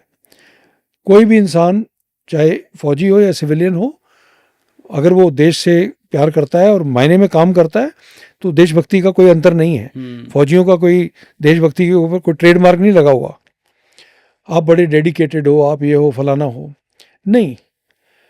मेरा सवाल ये है कि जब हम फौज ज्वाइन करते हैं तो हम तो 100% वही हैं जो आप हैं, आप में से निकल के जा रहे हैं 100%। जब मैं फौज में गया था, मैं 16 साल का था, मैंने ज़िंदगी में अंग्रेज़ी की एक सेंटेंस नहीं बोला था कभी किसी स्ट्रेंजर के साथ। इंटरव्यू में पहली बार बोला मैंने। पंजाबी मीडियम स्कूल में मैं पढ़ता था, middle class, lower middle class की मेरी अपब्रिंगिंग थी। तो सारे ऐसे जाते हैं बच्चे। उसका अंतर यह है कि फ़ौज का एक डिस्टिंक्ट कल्चर है। वो कल्चर क्या है? कल्चर वो चीज़ है जो एक ऑर्गेनाइजेशन के सब लोग फॉलो करते फॉलो करते हैं। वो फॉलो क्यों करते हैं? इसलिए नहीं कि कहीं लिखा हुआ है, वो इसलिए फॉलो करते हैं कि उनका काम इससे चल जाता है। जैसे अगर आप एक खराब सरकारी ऑफिस में जाओ, कुछ अच्छे ऑफिस भी होते हैं, कुछ खराब होते हैं, तो वहाँ पे लोग क्यों नहीं काम करते? क्योंकि उनका काम चल रहा है। अगर वो दौड़ के आपकी फाइल निकालेगा तो उसको कोई इनाम देने वाला है नहीं, और अगर आपको 2 हफ्ते टाल देगा तो उसको कोई पूछने वाला है नहीं। वाला नहीं है। तो वो कल्चर बन गया है हर ऑर्गेनाइजेशन का, हर क्लब का, हर पॉलिटिकल पार्टी का, हर परिवार का एक कल्चर है, और वो कल्चर डिसाइड करता है कि हम कितने सक्सेसफुल होंगे या फेलियर होंगे या ऑर्डिनरी रहेंगे। कंपनियों को इस कल्चर के बारे में पता है, लेकिन उनको इस आमतौर पे समझ नहीं है कि इसका करना क्या है, इसको बदलना क्या है। मैं किसी भी सीईओ से मिलता हूँ, किसी भी वीपी से मिलता हूँ, वो कहता है सर हमारा ना कल्चर ठीक नहीं है, थोड़ा रिस्पॉन्सिवनेस नहीं है, ओनरशिप नहीं है, अकाउंटेबिलिटी नहीं है, लोग इनिशिएटिव नहीं लेते, पर उसका करना क्या है हमने। सो पहली बात यह है कि कोई ऑर्गेनाइजेशन आर्मी को 100% कॉपी नहीं कर सकती, नहीं करना चाहिए, ना सोचना चाहिए, क्योंकि दोनों की रियलिटीज बहुत फर्क है। आर्मी के अंदर कोई प्रॉफिट मोटिव नहीं है, हमें कोई चिंता नहीं, कोई टारगेट्स नहीं है, जो हमें ऑब्जेक्टिव मिलेगा वो हमने पकड़ना ही पकड़ना है, चाहे उसमें 500 आदमी जाएं या 2 आदमी जाएं, उसमें फिर कोई छुट्टी नहीं है, कुछ नहीं है, बिल्कुल फर्क है। लेकिन जो किताब मैंने लिखी द विनिंग कल्चर, मेरा ये कहना था आपको फौज को कॉपी नहीं करना, आपको फौज के कुछ ऐसे एट्रीब्यूट हैं, कुछ ऐसे यूनिवर्सल ट्रुथ है, उनको पकड़ना है, और उनकी मैं बात कर सकता हूँ। सो उनको कुछ ऐसी चीज़ें फौज में हैं जो फौजियों को इंस्टिंक्टिवली पता है, और मैं जब बाहर आता हूँ तो लोगों को उसका पता ही नहीं है, बिल्कुल वो अपने धुन में चले जा रहे हैं। सो अगर वो चीज़ों को हम अपनी कंपनी के अंदर लाएं, अपने कल्चर को बदलें, अपने कल्चर को स्ट्रॉन्ग करें, तो कंपनी का बहुत फ़ायदा होगा। अब ये क्यों नहीं हो रहा, मैं एक लास्ट लाइन आपको ये भी बता दूं। सब कहते हैं हम कल्चर बदलना चाहते हैं, लेकिन कल्चर पे जोर इसलिए नहीं लगता क्योंकि एक बड़ी गलतफहमी है कॉर्पोरेट लीडरशिप के दिल में कि कल्चर एक अच्छी चीज़ है, बदलना चाहिए, लेकिन इसका हमारी टॉप लाइन पे, बॉटम लाइन पे तो कोई फ़र्क तो पड़ना नहीं। उसका 100% फ़र्क पड़ता है आपकी रेवेन्यू पे, आपकी प्रॉफिटेबिलिटी पे, आपकी ब्रांडिंग पे, आपकी हर चीज़ पे 100% फ़र्क पड़ेगा। सो अगर आप उस पर फोकस करेंगे तो वो फोकस जो है वो खाली हवा में नहीं है कि जी अच्छा लगता है इसलिए कर रहे हैं, ये समझने की ज़रूरत है। तो टॉप 3 जो एट्रीब्यूट्स हैं जो आप कहेंगे कि मिलिट्री से, आर्मी से एक कॉर्पोरेट को लेनी चाहिए, एक कॉर्पोरेट कंपनी है, उसके सीईओ हैं, वो आपसे मिलते हैं और उनको आप क्या बताएंगे कि क्या 3 एट्रीब्यूट्स हैं आर्मी की जो आप अपनी ऑर्गेनाइजेशन में लाएं? ये तीनों मुश्किल हैं और लेकिन करने चाहिए। सबसे पहले कॉर्पोरेट सेक्टर में और सिविलियन लाइफ में एक्चुअली, जिसका मैं हिस्सा हूँ, लोगों की आपस में जो इक्वेशन है वो होती है ट्रांजैक्शनल। मुझे आपसे काम है तो मैं बात करूँगा, आप मेरी टीम में हो, मुझे काम निकलवाना है, मैं आपसे काम करूँगा, आपकी तारीफ भी कर दूँगा, कुछ भी करूँगा आपके लिए, और उसके बाद मैं आपको भूल जाऊँगा। दिस इज़ ट्रांजैक्शनल लीडरशिप जो दूर तक नहीं जाती, इससे काम निकल जाता है। आर्मी में हर इक्वेशन रिलेशनल है, आप दूसरे के लिए फील करते हो, आप एक दूसरे के लिए काम इसलिए नहीं करते क्योंकि वो रूल बुक में लिखा हुआ है। एक कमांडिंग ऑफिसर अपने 1000 जवानों को जानता है, एक कंपनी कमांडर अपने पूरे 100 आदमियों को जानता है, उनके परिवारों के बारे में जानता है, उनके दुख सुख के बारे में जानता है। आपका फोकस उनकी ग्रोथ है, आपका फोकस है कि आप उनको डांटेंगे, if you will kick them it will be for right reasons, bias से नहीं करेंगे, और अगर आप तारीफ करेंगे it will be for the right reasons. लोग आपके नीचे सेफ फील करेंगे कि मेरा ये बॉस है, ये मुझे बचाएगा, लड़ाई में भी बचाएगा, पीस टाइम में भी बचाएगा, ये मुझे जिस दिन कुछ गलत हो जाएगा तो मुझे उठा के बस के नीचे नहीं फेंक देगा, जैसा कॉर्पोरेट सेक्टर में अक्सर होता है। कोई गड़बड़ हुई टीम के अंदर, सीईओ साहब नाराज हो गए, तो आपको जो टीम लीडर बोलेगा भैया मैं तो घर जा रहा हूँ, उनको कह देना मैं तो घर चला गया, मुझे अस्पताल जाना था, तू फेस कर लेना। पहली चीज हमने ये करनी है, we have to convert our minds to a relational leadership, which means आप अपनी टीम के बारे में एक्चुअली केयर करें। आप उनको खाली ये मत बोलें कि we are like a family, वो तो हर सीईओ बोलता है, फैमिली You have to- होके दिखाना है। होके दिखाना है। Are you treating them like a family, are they like your children? देखिए 2019 में 18-19 में मैं अचानक बीमार पड़ गया। मुझे एक ऐसी डिजीज़ हुई जो शायद 90 से ऊपर 99% लोगों को मार देती है, सेप्टिसीमिया, और हमें पता भी नहीं चला कि हुई कैसे। एक दिन मैं ठीक था, कंपनी का सीईओ था, अगले दिन मैं बीमार होना शुरू हो गया, चौथे दिन मैं आईसीयू में चला गया 28 दिन के लिए। 28 दिन में लाइफ सपोर्ट पे था, आधा टाइम कोमा में, डायलिसिस पे, यहाँ पूरी चेस्ट काट के उन्होंने तरह तरह का। तो ये लग रहा था कि पता नहीं बचेगा नहीं बचेगा। जब मैं बिल्कुल होश में आ गया तो मेरी वाइफ ने कहा कि बहुत लोग मिलने आए आपसे। मैंने कहा जैसे? तो उसने कहा बहुत लोग आए, 35-40 लोग आए फौजी। हम दिल्ली में, गुड़गांव में थे उस टाइम पे, आर्टिमिस में। एक फैमिली हैदराबाद से आई फ्लाइट लेकर सुबह और फिर चली गई। एक अफसर ले से आया, कोई कहीं से आया। वो आपसे मिल भी नहीं पाए क्योंकि आप तो बेहोश थे, मुझसे मिले और चले गए। ये सारे फौजी थे और मुझे रिटायर हुए 3-4 साल हो चुके थे। ये इसलिए नहीं आए क्योंकि मैं बहुत महान आदमी हूँ, बिल्कुल भी नहीं। वो इसलिए आए क्योंकि ये फौजी कल्चर है। रिश्तेदारी ख़त्म नहीं होती, रिलेशनशिप ख़त्म नहीं होती। मैं आपके उसके एंडलेस एग्जाम्पल दे सकता हूँ। मेरी जो रेजिमेंट है, बिहार रेजिमेंट, हमने अपनी गोल्डन जुबली मनाई 1990-91 में। तो हमने उन सब लोगों को बुलाना था जो कभी भी बिहार रेजिमेंट में रहे थे, क्योंकि हम किसी को भूलते नहीं। हम ना रिटायर्ड लोगों को भूलते हैं, ना शहीदों की फैमिलीज़ को भूलते हैं, उनको भी बुलाते हैं। तो उसमें से एक अफसर था जो पार्टीशन के टाइम में कैप्टन हबीबुल्ला का खटक पाकिस्तान में था, तो वो पाकिस्तान में ही रह गया। और बाद में वो वहाँ पे पाकिस्तान का vice chief of general staff बन के रिटायर हुआ। बड़ा अमीर आदमी था, उसका लड़का भी पाकिस्तान में जनरल बन गया। तो हमने उसका नाम भी पढ़ा, तो उसको भी इनवाइट किया। वो अपने देश में सरकार से लड़ के वीज़ा लेके पहुंच गया। फिर हमने रियलाइज़ किया कि ये तो सबसे सीनियर है, तो हर फंक्शन में हमने उसको एक तरह से चीफ गेस्ट बना दिया। फौज किसी को नहीं भूलती, चाहे वो कहीं भी हो, किसी भी टाइम पे हो। सो ये जो रिलेशनशिप है ना, अब लोग कहते हैं ये बड़ी अच्छी बात है लेकिन ये कॉर्पोरेट में नहीं हो सकता। मैं उनसे पूछना चाहता हूँ क्यों नहीं हो सकता? इससे आपका नुकसान क्या होगा? ये हमारी कमज़ोरी है कि हम एक शॉर्टकट ले रहे हैं by just being selfish. Try it, try being relational, आप देखोगे आपका रिजल्ट कितना फ़र्क होगा। तो एक तो ये चीज़ है। दूसरी चीज़ ऑब्वियसली है डिसिप्लिन, प्रोसेस को फॉलो करना, किसी प्रोसेस को वायलेट नहीं करना। फौज जो है स्ट्रिक्टली प्रोसेस से चलती है और ट्रेडिशन से चलती है। कुछ चीज़ों तो मैं आपको बताऊं तो आपको लगेगा एक तरह से मजाक की बात होगी। अगर दो फौजी चल रहे हैं सड़क के ऊपर, जो जूनियर होगा वो बाएं चलेगा। अच्छा, 100%। ठीक है, वेरी स्ट्रेंज। कोई आप बोलोगे कि इसका क्या मतलब है? कोई मतलब हो या ना हो, it's a rule, it's a discipline. एक अफसर किसी अफसर के कमरे में जाएगा, कुछ भी रैंक हो वो सल्यूट करेगा उसको, क्योंकि वो कोई अफसर किसी और की कुर्सी में नहीं बैठेगा। ये छोटी छोटी बातें हैं, लेकिन बड़े लेवल पे हम बिल्कुल प्रोसेस को फॉलो करते हैं। कंपनियों के अंदर प्रोसेस को थोड़ा फॉलो तो किया जाता है, लेकिन एक गलत तरीके से फॉलो किया जाता है। ये थोड़े दिन के बाद ऐसे लगता है कि कंपनी का गोल है खाली प्रोसेस को फॉलो करना, रिजल्ट की कोई चिंता नहीं करता। फिर ब्यूरोक्रेसी ऐसी हो जाती है कि लोग खाली फिर लकीर के फकीर हो जाते हैं। वो नहीं करना आपने प्रोसेस को फॉलो करना है, लेकिन your goal is to win, human touch, and you have to win. The goal of corporate life, the goal of a company is not popularity, it is to win, it is profit. So you have to move in that direction. तो ये दूसरी चीज़ है। जो तीसरी चीज़ है वो सबसे ज़रूरी चीज़ है, और उसकी मैं बहुत कमाल की आपको कहानी भी बताऊंगा।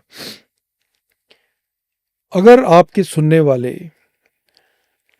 ये कहें कि मुझे लीडरशिप के 100 लेसन मत बताइए, मुझे एक लेसन बताइए जिससे मेरा काम हो जाए, तो वो लेसन ये है फौज का। You can only lead by example. आप खाली उदाहरण से लीड कर सकते हो, बातों से नहीं कर सकते।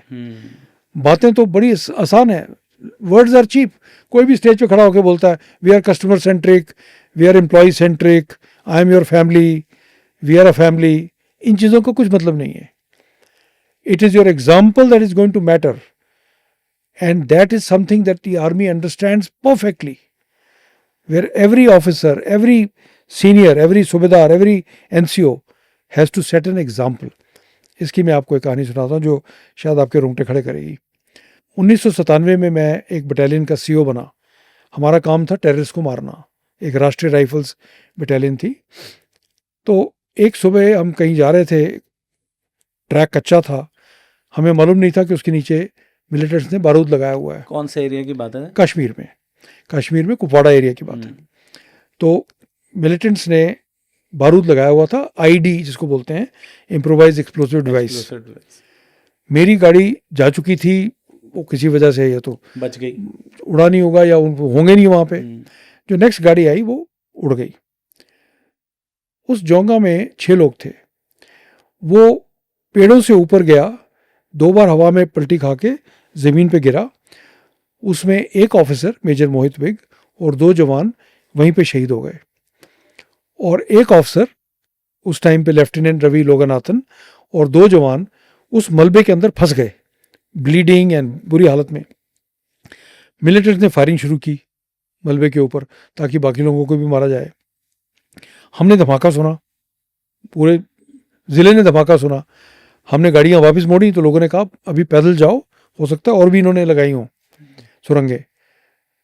तो हम सब अपनी अपनी AK-47 लेकर दौड़ते हुए फायरिंग की तरफ दौड़ रहे थे. मेरे साथ जो अफसर दौड़ रहे थे उन्होंने मेरी तरफ देखा तो मेरे कॉलर के ऊपर वो लाल रंग के लगते हैं, सीनियर ऑफिसर लगाते हैं कॉलर डॉग्स. वो एक्चुअल में लड़ाई में लगाना अलाउड नहीं है, वो खाली पीस स्टेशन में लगाए जाते हैं. कर्नल्स एंड अबव, जैसे पुलिस में नीले रंग के होते हैं. मैं नया नया CO बना था तो नए नए दूल्हे की तरह मैंने अपने कपड़े चेंज नहीं किए थे. नहीं, आइडिया था पर क्या पता, शौक था लगाने का.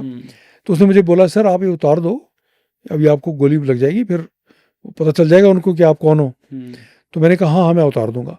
पर इमीडिएटली मैंने उतारे नहीं, क्योंकि मेरे दिमाग में चल रहा था कि अभी क्या डिसीजन लेना है, अभी अगला क्या करना है. 200 मीटर आगे दौड़ने के बाद मेरी लेफ्ट में एक था फौज का बार्बर, कॉम्बैट ड्रेस में AK-47 के साथ, रूपलाल. उसने मुझे रोका, कहते सर एक बात कहूँ. मैंने कहा बोलो. कह रहे सर वो जो मेजर साहब ने बात की ना, बड़ी पते की बात है. आप पता नहीं क्यों एक लाल लाल लगा के घूमते हो, ये तो लागू भी नहीं है, कोई बहादुरी तो है नहीं इसमें. अभी आपको कोई मार देगा, फिर भगदड़ मच जाएगी. तो मैंने कहा रूपलाल तेरी बात ठीक है, मैं उतारने वाला हूँ. कहता सर ये मेरी सलाह नहीं है, आपको नहीं पहनने चाहिए थे, लेकिन सर आज जान भी चली जाए ना, आपने आज नहीं उतारना. मेरी सलाह है आपने 3 महीना नहीं उतारना. पता क्यों? आप लीडर हो ना, आप CO हो, लोग आपकी तरफ देखते हैं. किसी को ये नहीं लगना चाहिए कि 2-3 लोग मरते हैं, CO घबरा जाता है. Can you imagine a better advice? Lowest rank in the army understands, he is telling his CO culture क्या है कि जान चली जाए बेशक, बट एग्जाम्पल सेट करो. तो खैर ऑन अ लाइटर नोट, मैंने वो उस दिन नहीं उतारे, मैंने 3 महीने नहीं उतारे, मैंने 3 साल नहीं उतारे. लोग मेरे को बोलते थे क्यों लगा के घूमता है. मैंने कहा वो मेरे बार्बर ने सलाह दी थी, मुहूर्त निकलेगा फिर उतारेंगे. सो ये अंडरस्टैंडिंग है. अच्छा, let me and this by telling saying, so you might say, people might say good story, पर हमारी कंपनी में तो नहीं, ऐसा कुछ नहीं होता. तो हम क्या करें? अगर लड़ाई के मैदान में लोग उदाहरण सेट करने को तैयार हैं तो आपको क्या मुश्किल है? आपने क्या करना है? If you are a team leader, you have to be more competent than everybody else. आपको उनसे ज़्यादा मेहनत करनी है, आपसे उनसे ज़्यादा रिस्क लेना है, आपने उनको प्रोटेक्ट करना है, आपने उनको वो उदाहरण देता है जो एक पिता अपने बच्चों को देता है, नो मैटर आपकी उनकी उम्र क्या है और आपकी उम्र क्या है.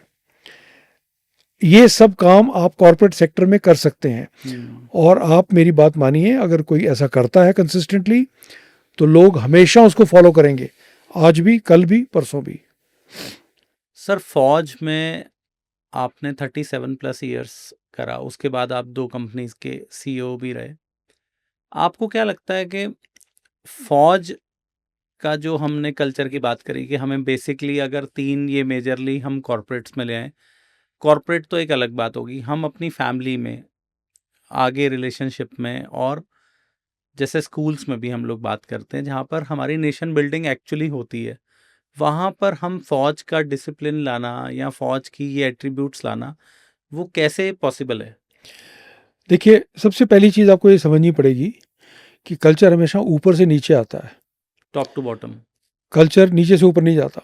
आप अपनी कंपनी में ये उम्मीद नहीं कर सकते कि जो चौकीदार खड़ा है, जो रिसेप्शनिस्ट है, जो यूनिवर्स मैनेजर है, वो कंपनी का कल्चर बदलेगा। वो बेचारा तो समबडी विल फायर हिम। सो जिस भी लेवल पे आप लीडर हो, चाहे आप एमडी हो, सीईओ हो, वीपी हो, टीम लीडर हो, आपके नीचे का कल्चर आपसे शुरू होगा। So that is number 1। Number 2, culture के लिए आपका पर्सनल उदाहरण बहुत इंपॉर्टेंट है। आप जानते हो, आप किंगफिशर के मालिक हो और अपनी कंपनी को बोल रहे हो कि देखो पैसे बचाओ, पैसे बचाओ, पैसे कॉस्ट कटिंग करो, और दुनिया आपको देख रही है कि आप बेताशा पैसे खर्च कर रहे हो, तो वो नहीं चलेगा। ठीक है, so you have to set an example. जो तीसरी इंपॉर्टेंट चीज़ है कि आपका कल्चर तब सक्सेसफुल होगा जब आपकी कंपनी का रिवॉर्ड एंड पनिशमेंट उस हिसाब से बनाया जाए कि वो उस कल्चर को सपोर्ट करे। मिसाल के तौर पे, अगर आप बोलते हैं जी हमें पंक्चुअलिटी करनी है, हमारे कंपनी के लोग टाइम से नहीं आते, टाइम से डिलीवरी नहीं करते, और जो लोग लेट आ रहे हैं उनको ऊपर कोई एक्शन नहीं हो रहा, तो कल्चर नहीं बन सकता। या जो लोग हमेशा टाइम पे आते हैं उनको रिवॉर्ड नहीं दिया जा रहा, तो कल्चर नहीं बन सकता। आप बोलते हो जी हमारी कंपनी में कोई कोऑपरेट नहीं करता, जो लोग कोऑपरेट कर रहे हैं, क्या फाउंडर्स डे पे आप उनको स्टेज पे खड़ा करते हो उनकी फैमिली के साथ और बोलते हो ये है हमारी कंपनी का चैंपियन, ये है हमारा कल्चर, और ये है हमारा फेवरेट एम्प्लॉय?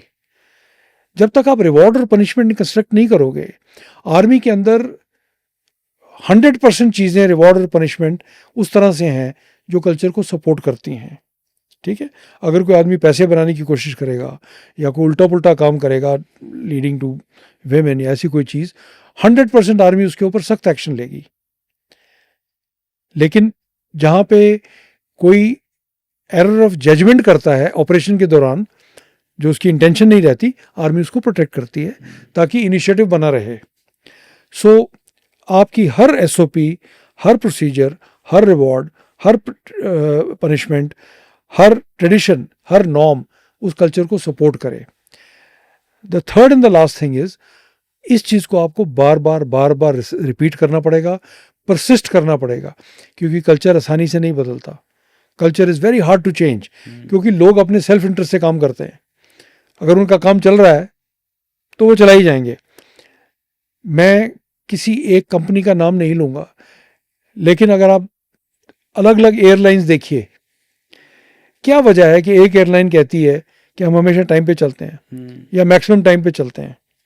आप उनका कल्चर स्टडी कीजिए, आप देखेंगे कि उन्होंने ये चीज़ बहुत ध्यान से बनाई है। ये ऐसा क्या सीक्रेट है कि बाकी एयरलाइन इसको फॉलो नहीं कर सकती? ठीक है, सो इसी तरह से कंपनीज का कल्चर है। एक प्राइवेट बैंक और एक सरकारी बैंक, बहुत डिफरेंट हो जाता है। you'll feel the difference of the culture. सो ये सब जो चीज़ें हैं, ये एफर्ट से बनती हैं, विजन से बनती हैं, एग्जाम्पल से बनती हैं, और अपनी एसओपीज और प्रोसीजर्स को अलाइन करके फिर बनती हैं। नीरज बाली सर, हमने आपसे जितना भी ज्ञान लिया, आपने जियोपॉलिटिक्स के बारे में बताया, करंट वॉर सिचुएशन पे बताया, लीडरशिप पे बताया, और लीडरशिप पे आपने बहुत ही अच्छे से हमें बहुत ही सिंपल वर्ड्स में समझाया। अब मैं चाहता हूं कि अंत में आप, जो देश का यूथ है, युवा है, जो 18 साल का एक लड़का है, उसके लिए नीरज बाली सर का क्या मैसेज है? मेरा सबसे पहला मैसेज तो ये है कि जो भी कोई 14, 15, 16, 17, 18, 20 साल का होता है, वो सोचता है कि वो कुछ भी बन सकता है जी। और जो लोग ऐसा सोचते हैं दे आर राइट, वो बन सकते हैं, इसमें कोई शक नहीं। तो अगर आपके सपने हैं तो बिल्कुल आप वो सपनों से जुड़े रहिए। हैविंग सेड दैट, बहुत से लोग ये कहते हैं I really hope to be successful, I really hope to be rich, I really hope to be an influencer, I really hope to be this. Your lesson is, hope is not a strategy. खाली hoping से काम नहीं चलेगा, you will have to do the hard work. अगर army ये बोले we hope to kill militants, we hope to defeat Pakistan, तो कैसे चलेगा? So stop hopping, start doing something about what you are doing. The third thing is, आपका जब तक कुछ वैल्यू सिस्टम नहीं होगा, वैल्यू सिस्टम बहुत बड़ा वर्ड शब्द लगता है, पर कुछ आप एक वैल्यू सिस्टम बनाइए जिस पे आप कभी कॉम्प्रोमाइज़ नहीं करेंगे। मिसाल के तौर पे बोलिए, मैं लेट कभी नहीं होऊंगा, या झूठ कभी नहीं बोलूँगा। मैं आई विल बी ऑथेंटिक, जो मेरे दिल में है वो मैं बात कहूँगा। मैं जो भी बात कहूँगा एक सिविल तरीके से बोलूँगा, मैं बुरी तरह से किसी से बात नहीं करूँगा। जो भी आपका वैल्यू सिस्टम है, आप उससे टस से मस मत होइए। That will define you, and I am going to tell you a quick story of how this value system works in the army. आप जानते हैं कारगिल में क्या हुआ था? पाकिस्तानियों ने आके हमारी पोस्ट के ऊपर बैठ गए थे जब हमने उसको खाली किया हुआ था। पाकिस्तानियों को ये सोचना था कि जब उन्हें पता चलेगा इंडिया को तो हम नहीं कैप्चर कर पाएंगे, क्योंकि वहाँ पे जो चढ़ाई है बिल्कुल सीधी है और कवर कोई नहीं है, कैजुअलिटीज़ होंगी। लेकिन उनका सोच गलत थी, हमारा कल्चर ऐसा नहीं है। हमने 550 लोग की जान खोई, 1100 लोग जख्मी हुए, लेकिन हमने एक एक इंच वापस लिया। उसमें एक पोस्ट थी, मुझे उसका नाम बिल्कुल 100% याद नहीं, पर शायद 5550।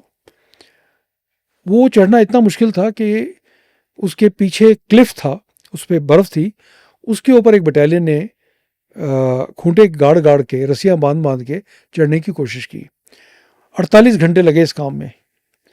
48 घंटे के बाद जब वो ऊपर पहुँचे तो पाकिस्तानियों सरप्राइज्ड, उनको उम्मीद ही नहीं थी कहाँ से आ गए। तो सारे के सारे बंदे पाकिस्तानी वहाँ पे मारे गए। तो भारतीय सेना ने वो किया जो हमेशा करती है, उन्होंने जगह जगह जहाँ जगह मिली वहाँ पे कब्र खोद के बड़े इज्जत के साथ उनको लपेट के दफना दिया। उसमें एक अफसर था, कैप्टन तैमूर मलिक, जो पाकिस्तान की SSG कमांडोज का था।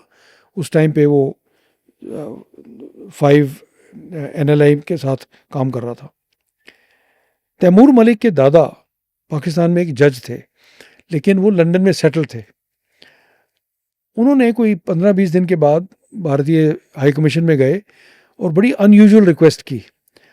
उन्होंने कहा कि मेरे घर में तो लोग रोना ही नहीं बंद कर रहे, तो कोई तरीका है कि भारत की सेना उसकी बॉडी को ढूंढे और वापस पाकिस्तान भेजा जाए। अब देखिए पाकिस्तान का कल्चर क्या था उस टाइम पे, वो तो मान ही नहीं रहे थे कि हमारे बंदे हैं, उन्होंने तो डिसोन कर दिया था उन्होंने। ठीक है, सो ये बात भारतीय सरकार के पास पहुंची। आर्मी चीफ थे जनरल VP मलिक, तो अपनी किताब के लिए मैंने जनरल मलिक को भी इंटरव्यू किया और जो CEO थे उस टाइम के कौनसम हिमालय सिंह, उनको भी इंटरव्यू किया। तो जनरल मलिक को ये कहा गया कि ये आदेश नहीं है, पर क्या ऐसा हो सकता है, क्या हो सकता है? तो उन्होंने पूछा CEO से, KH सिंह से।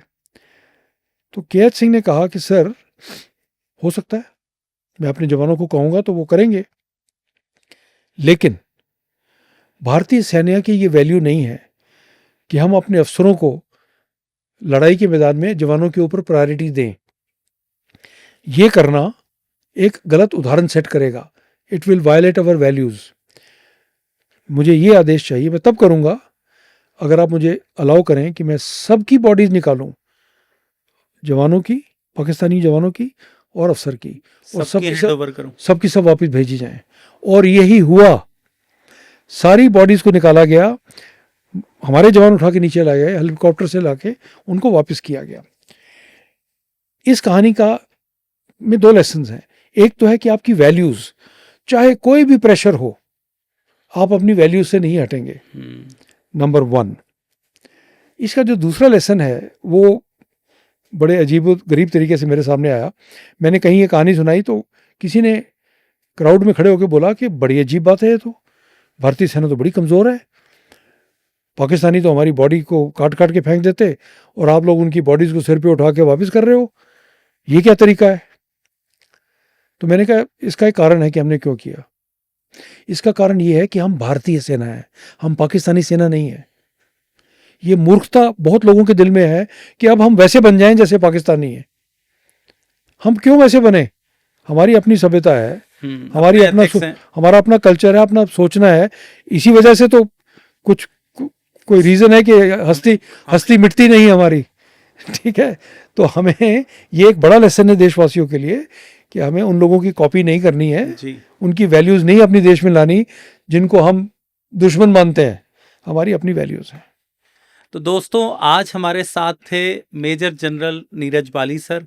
नीरज बाली सर से हमने बहुत सारी ऐसी बातों पर चर्चा करी जिसका आज बहुत रेलेवेंस है।